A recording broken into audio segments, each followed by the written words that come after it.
In this last video of this section, we want to talk about class design. We're finding a lot of different ways to implement classes. Let's talk a little bit about class design. What makes a good class? So first of all, coherence. The idea that a class should describe a single entity and all the operations should logically fit together for a coherent purpose. So we can use a class for students, for example, but we wouldn't try to make a class that has students and staff in the same class. We should make a class for students and a class for staff because they are different entities. So each one should take care of itself. Single entity per class. Separate responsibilities. A single entity with too many responsibilities could be broken into several classes to separate those responsibilities. So I often say, when I ask you what this class is for, and I do the same thing for methods. If I ask you what the method is for, and you have to use the word "and" to describe all the things that it does this and it does that, it should probably be broken in two. Okay? So separating responsibilities is another principle of good class design. Here's an example in Java. There's a string class, but there's also a string builder class and a string buffer class. They all deal with strings, but they have different responsibilities. So the string class deals with immutable strings. We've talked about that a lot. The string builder class is for building mutable strings. And the string buffer class is very similar to string builder, except it has synchronized methods for updating strings. So they each have slightly different functionalities, even though they all deal with strings. The responsibilities were separated into separate classes. Designing classes for reuse. Users can incorporate classes in many different combinations, orders, and environments. So we should design a class that imposes very little restrictions or no restrictions on where, what, or when a user can do with it. Design the properties to ensure that the user can set properties in any order with any combination of values and design the methods to function independently of their order of occurrence. There shouldn't be some part of this object has to be made for the other. Should not happen if you can help it.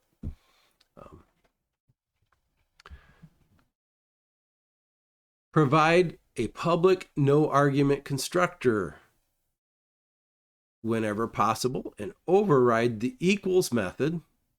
The toString method, I stress that one probably a lot more than equals method.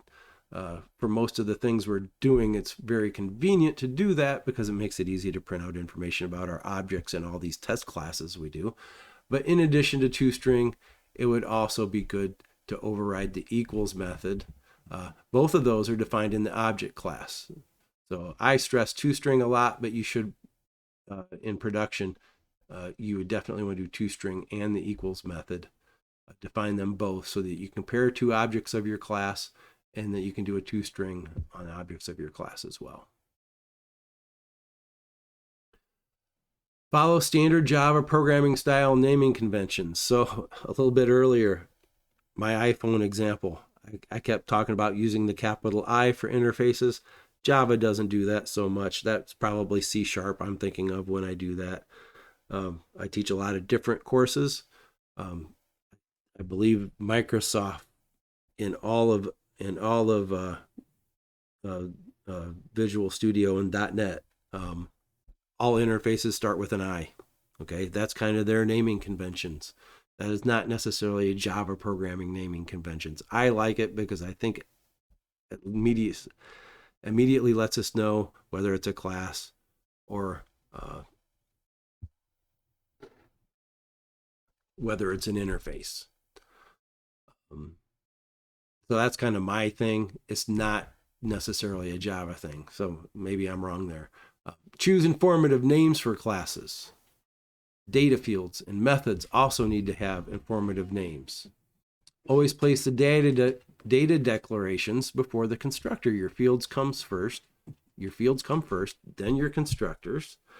Place the constructors before your other methods like your getters and setters and any other methods that you might have written. Always provide a constructor and initialized variables to avoid programming errors. Good class design.